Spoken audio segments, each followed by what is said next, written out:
பெண்களுக்கான ரொம்ப ரொம்ப ரொம்ப முக்கியமான ஒரு பதிவு. தயவு செஞ்சு இது எல்லாரும் ஷேர் பண்ணுங்க.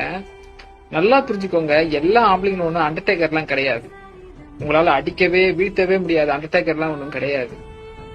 அதே மாதிரி எல்லா பெண்களும் நீங்க உங்களை பலவீனமா நினைச்சிட்டு இருக்கிறீங்க.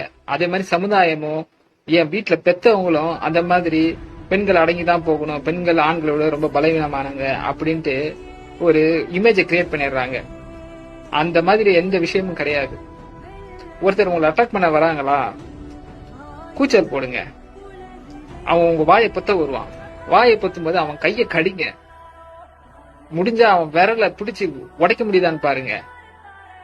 அவன் ரொம்ப உடம்புக்கு கிட்ட வந்துட்டான், ரொம்ப க்ளோஸா வந்துட்டான், அவங்கள பிடிச்சி இருக்கிறான் அப்படின்னீங்கன்னா அவன் காலை நீங்க மிதிக்கலாம். அவன் பாதத்தை நல்லா மிதிக்கலாம்.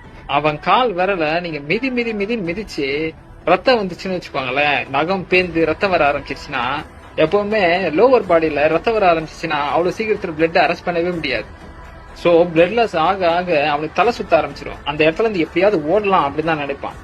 நல்லா புரிஞ்சுக்கோங்க, முள்ளாலதான் எடுக்கணும். ஒரு வெறிநாய் கிட்ட நம்ம வெறிநாய் மாதிரி நடத்திக்கிட்டாதான் நம்மளால தப்பிக்க முடியும். எல்லா பெண்கள்ட்டையும் நான் சொல்லிக்கிறது ஒன்னே ஒண்ணுதான், தயவு செஞ்சு பயப்படாதீங்க. தைரியம் தான் உங்களை காப்பாத்தும், பயம் உங்களை கொன்னுடும்.